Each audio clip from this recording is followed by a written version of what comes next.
The cleaning woman pulled the broken backsplash off the wall behind the stove.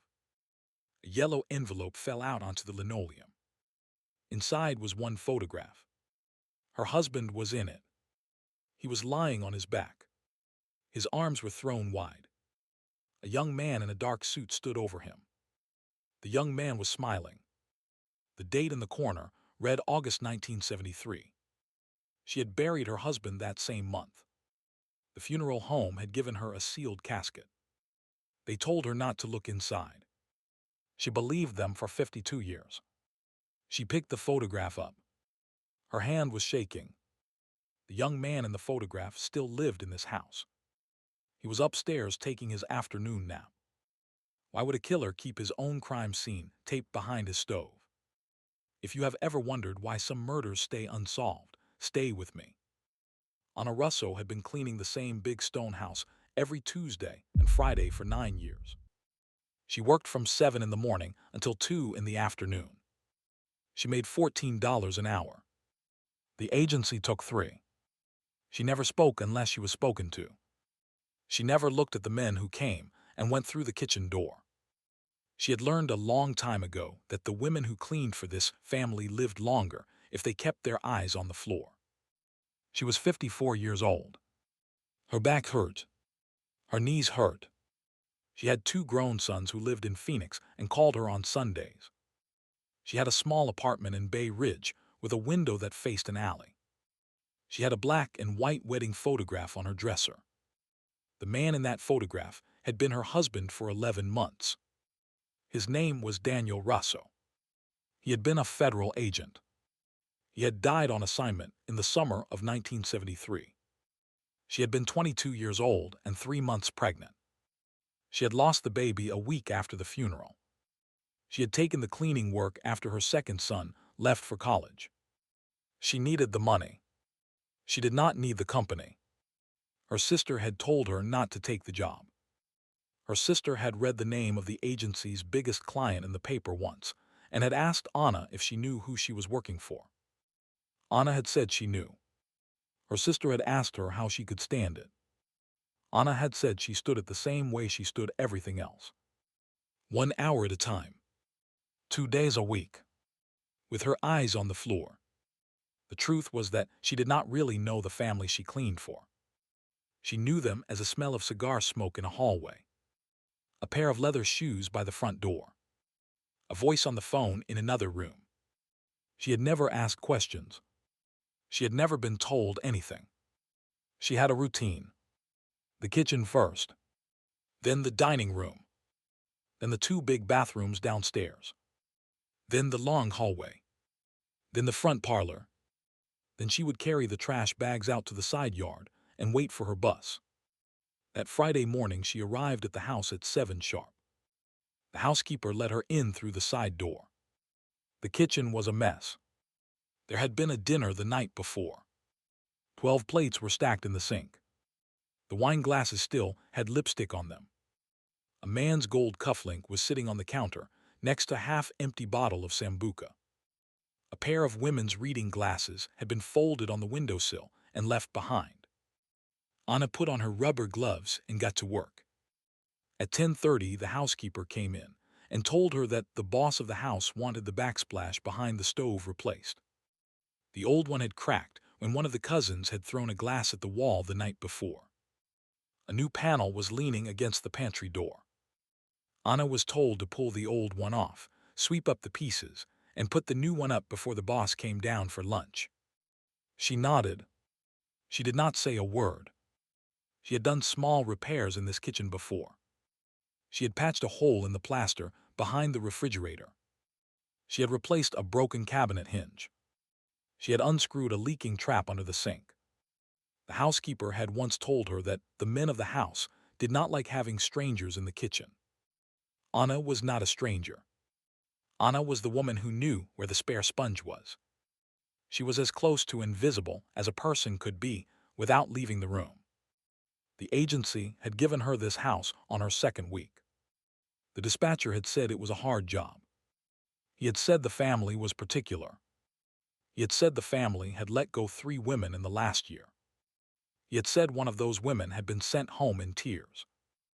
Anna had said she did not cry easily. The dispatcher had laughed. He had said that was the right answer. He had handed her the address and a brass key on a small ring. He had told her the key would be taken away on her last day. He had told her her last day would not come on her schedule. He had told her not to worry about it. She had not worried about it. She had folded the key into her purse and gotten on the bus. She moved the stove away from the wall. She used a flat blade to pry the broken panel loose. The cracked tile came off in 3 big pieces. She set them on a sheet of newspaper. She bent down to wipe the dust off the wall behind the stove. That was when she saw the brown envelope. It was taped to the back of the panel with old yellow tape. The tape was so old it had turned the color of weak tea. The envelope had no writing on it. It was the size of a paperback book. She held it in her 2 gloved hands for a long second. She listened. The house was quiet. The housekeeper was on the other side of the wall, running the vacuum. She should have called the housekeeper. She should have walked away. She knew that. But her fingers moved before her brain did. She pulled the envelope off the panel. She opened it. There was one photograph inside. Black and white. 8 by 10. The corners were soft from age. The image was sharp. The image was of her husband. Daniel Russ was lying on his back on a dirt floor. His white shirt was soaked black at the chest. His wedding ring was on his left hand. Anna had given him that ring. She knew the small dent on the side of it. She had made that dent herself the day she had dropped it on the bathroom tile. Standing over Daniel's body was a young man in his early 20s. Dark hair slicked back. A thin mustache. A white linen suit. He was holding a small caliber pistol down by his thigh. He was smiling at the camera. Anna knew his face. She saw it every Tuesday and Friday. The face belonged to the man who was at that moment sleeping in the bedroom directly above her head. The man who paid her wages. The boss. Don Salvador Greco. Anna sat down on the kitchen floor. The photograph was in her lap. The stove was pulled out 3 feet from the wall. She could hear the housekeeper in the dining room running a vacuum. She could hear pigeons on the windowsill. She could hear her own heart. She was very calm. She had not been this calm in 52 years. She had spent half a century not knowing why 2 FBI men had come to her door in dress uniforms and told her that her husband had been killed during a routine surveillance. She had spent half a century not knowing where it happened or who did it, or why the case had been closed in less than a month. She knew now. She knew now because the answer had been 3 feet from the gas burner. She cleaned twice a week. She thought for a long minute about what to do. She could put the photograph back. She could tape it to the new panel. She could walk out of this house and never come back. She would still be alive on Sunday. She would still call her sons.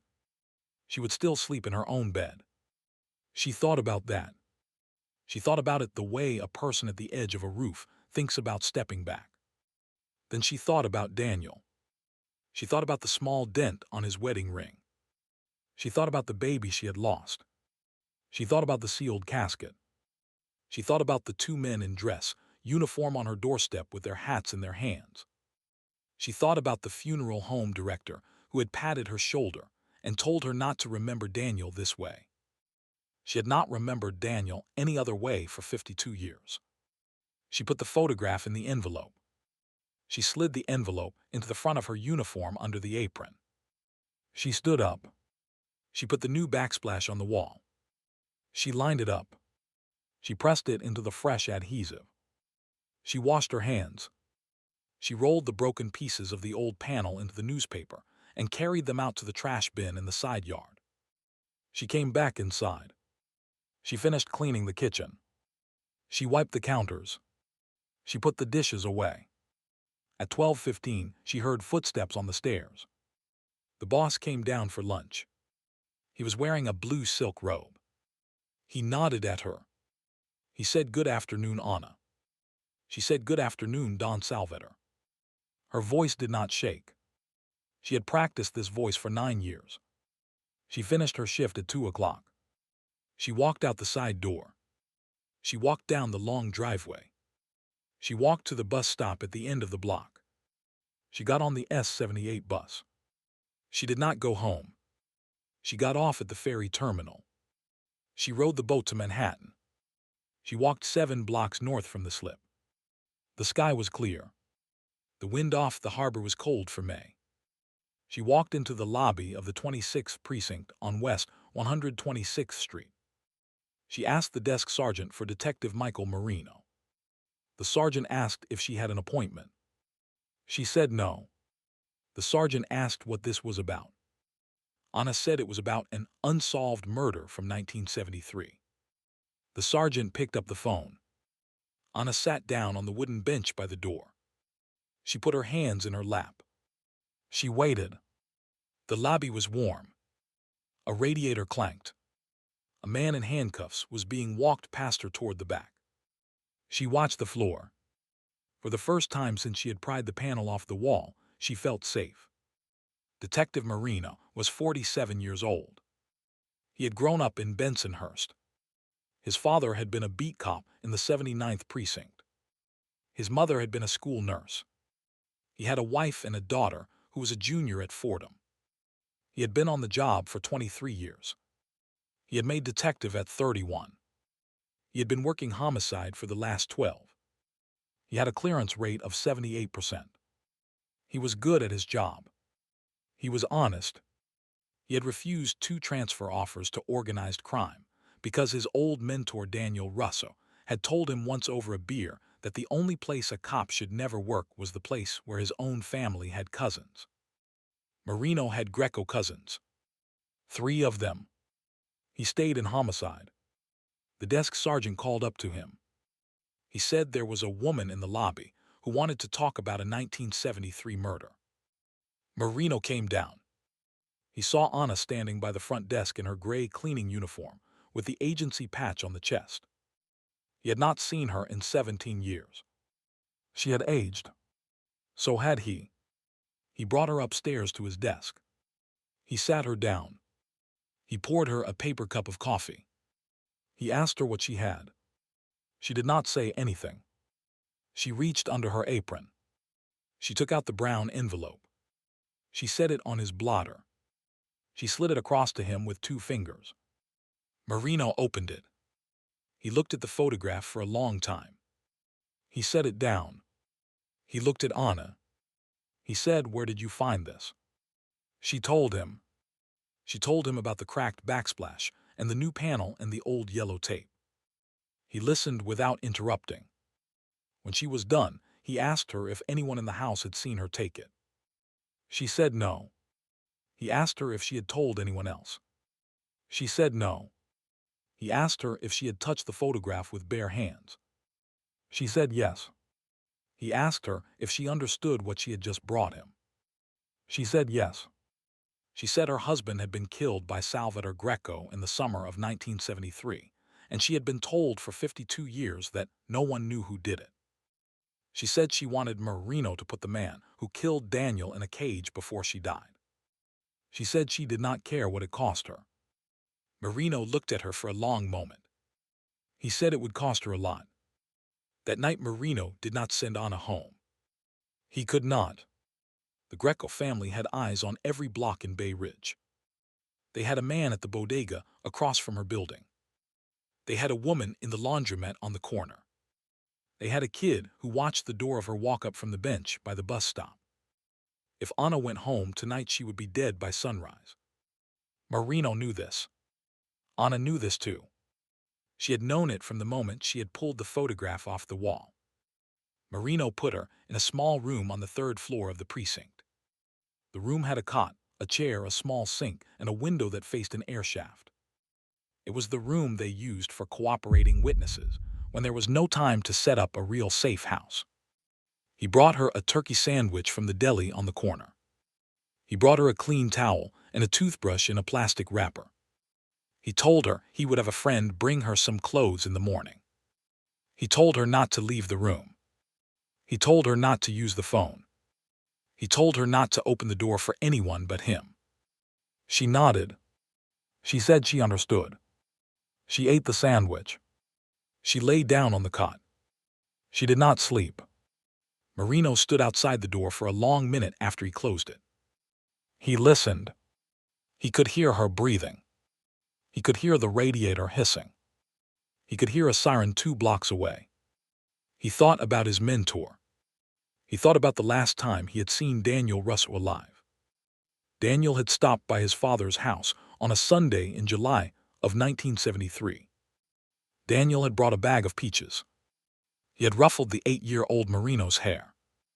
He had said, "Hello, young man." He had been 31 years old. He had been dead 4 weeks later. Marino had not understood what dead meant at 8. He understood it now. He walked back to his desk. He sat down. He put his hand flat on the file he had pulled from the basement. He did not open it yet. He just sat there with his hand on the cover. He listened to the building. If you're still with me, hit that subscribe button. Marino spent the night at his desk. He pulled the original file on Daniel Russo's murder from the archive in the basement. The file was thin. 3 reports. 2 photographs of the scene. A coroner's summary. A list of 4 suspects who had all been cleared within a week. There was no mention of Salvatore Greco. There was no mention of a witness. There was no mention of the dirt floor. Daniel Russo had officially been killed in a parking lot in Howard Beach.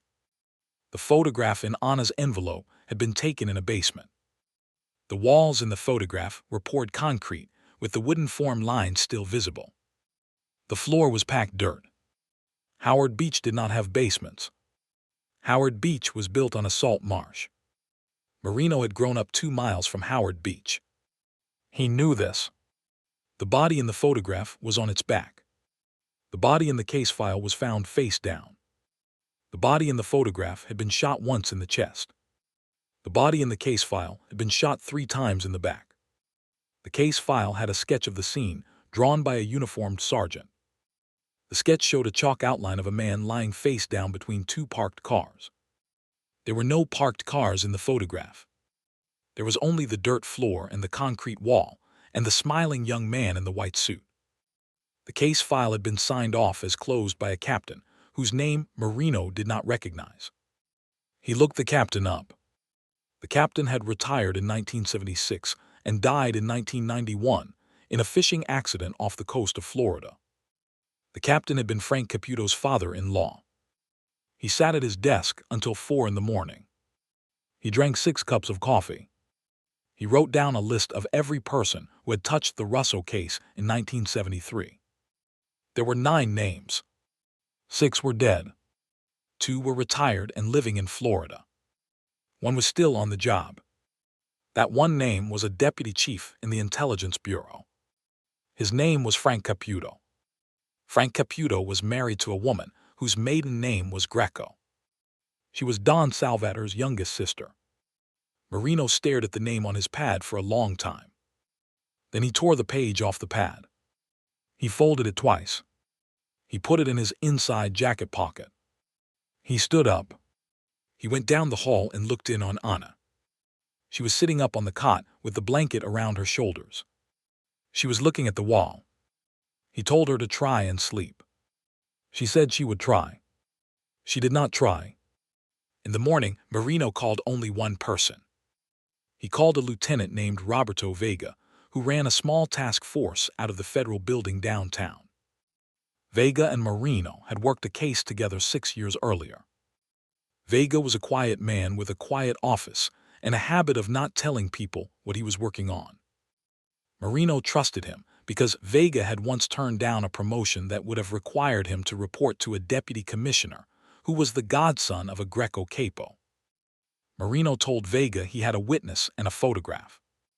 He did not say more than that on the phone. Vega said he would be at the precinct in 40 minutes. He arrived in 30. He did not bring a partner. He did not bring a notebook. He brought a paper bag with 2 bagels in it. He set the bag on the corner of Marino's desk. He sat down. He did not take off his coat. He waited for Marino to talk. Vega looked at the photograph. He looked at it for a long time. He said, "This changes things." He said the FBI would want this. Marino said the FBI had men in it who would tell the Grecos within an hour. Vega did not disagree. He said they needed to keep Anna inside the building. He said they needed to keep the photograph in a sealed evidence locker that only the two of them had a key to. He said they needed to find a way to corroborate the photograph before they brought it to a grand jury. Marino agreed. Vega looked at Anna through the small window in the door of the witness room. He said she does not look strong. Marino said she had walked into the precinct on her own 2 feet, carrying her own husband's murder in a brown envelope. He said he would put his money on her. They moved Anna at noon. Not out of the building. Just up. To the 4th floor. The 4th floor of the 26th precinct had been condemned for water damage in 2019. The repairs had been promised and never delivered. The floor was empty. The hallway had buckets under the ceiling tiles. The offices had brown paper taped over the windows. Nobody went up there. Marino had a locksmith friend put a new deadbolt on one of the offices. He moved a cot, a small refrigerator, a microwave, and a portable television inside. He told the duty captain that the 4th floor was being used for cold case file storage. The duty captain did not ask any more questions. He was an old friend of Marino's father. He had a daughter who was a public defender. He had spent 30 years not asking questions when Marino's father asked him not to. Anna stayed on the 4th floor for 11 days. She slept on the cot. She watched the small television with the sound turned low. She read paperback novels that Marino's daughter brought from the Fordham Library. She did crossword puzzles. She did not call her sons. She did not call her sister. She did not call the agency to say she would not be in on Tuesday. Marino had taken care of that. He had called the agency from a payphone and said that Anna Russo had suffered a small stroke and was in the hospital for observation. The agency had said they were sorry to hear it and would send a replacement to the Greco house in the morning. The dispatcher had asked which hospital. Marino had said Lutheran. The dispatcher had said he would send flowers. Marino had said please do not. He had said the family was overwhelmed. The dispatcher had paused for a second and then said he understood. On the 3rd morning of Anna's hiding, Don Salvatore Greco noticed that the photograph was gone. The cleaning girl who had replaced Anna pulled the stove out a few inches to mop behind it and noticed that the new backsplash had been put on crooked. She mentioned this to the housekeeper. The housekeeper mentioned it to the Don. The Don went into the kitchen at 3 in the afternoon. He pulled the stove out himself. He looked at the back of the new panel. He saw the 4 small pieces of yellow tape still stuck to the wall where the brown envelope had been. The envelope was not there. The Don stood very still for a long moment. Then he walked into his study. He closed the door. He picked up the phone. He made one call. He called his sister's husband. He called Deputy Chief Frank Caputo. Caputo was at his desk in the Intelligence Bureau when the call came in. He listened. He said almost nothing. When the Don was finished, Caputo hung up the phone and walked out of his office. He went down to the 3rd floor. He went to the cold case unit. He asked the duty sergeant to pull the Daniel Russo file from August of 1973. The duty sergeant typed the name into the computer. The computer said the file had been signed out of the archive at 4:18 the previous morning by Detective Michael Marino of the 26th Precinct. Caputo wrote the name down on a small index card. He thanked the sergeant. He walked back to his office. He closed the door. He sat down at his desk. He looked at the name on the card. He picked up his phone. He called the Don back. He said one name. He said Marino. 2 hours later, a man named Vincent Greco, the Don's nephew, walked into the lobby of the 26th Precinct carrying a manila folder and a smile. He was 34 years old. He wore an Italian suit that cost more than Marino's monthly mortgage. He told the desk sergeant he wanted to make a complaint about a detective who had been harassing his uncle's housekeeper. The desk sergeant called upstairs. Marino came down. He recognized Vincent Greco from his file. He did not let it show on his face. He brought Vincent into an interview room on the second floor. He sat down across from him. He asked him what the complaint was. Vincent slid a photograph across the table. It was a photograph of Anna Russo standing at a bus stop on Highland Boulevard. The photograph had been taken that morning, the morning of the third day, which was impossible, because Anna had not left the fourth floor of the 26th precinct in 3 days. Marino looked at the photograph. He looked at Vincent. He understood. The Grecos were not asking a question. They were sending a message. They were telling him that they had a man inside the precinct. A man who could fake a photograph. A man who could place Anna anywhere they wanted to place her. A man who could make her disappear on paper before they made her disappear in person. Marino slid the photograph back across the table. He said he would look into the complaint. He stood up. He walked Vincent out of the building. He shook his hand at the door.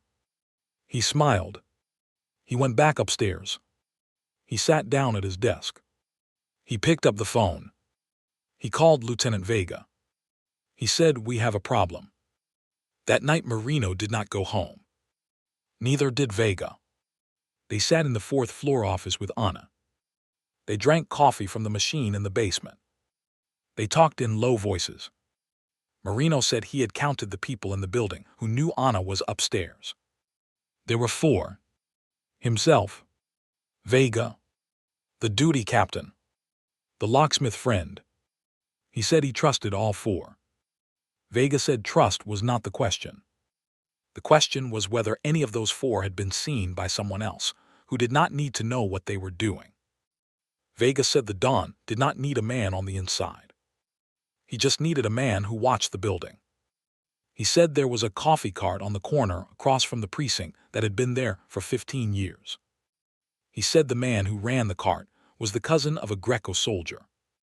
He said the man could see who came in and who came out, and who came in at strange hours and stayed for strange amounts of time. Marino had not known that about the coffee cart. He felt his stomach drop. Vega said it was not Marino's fault. He said the Grecos had been in this neighborhood longer than Marino had been alive. Anna listened to the 2 men talk. She did not say anything for a long time. Then she said she wanted to make a statement on video. She wanted to make it that night. She wanted Marino and Vega to bring in a stenographer and a camera, and she wanted to tell the story of her husband's murder on the record.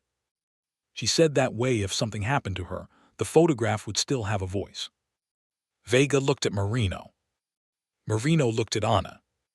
He said, "Are you sure?" She said she was sure. She said she had been sure for 52 years, and she had only just figured out what she was sure about. Vega nodded.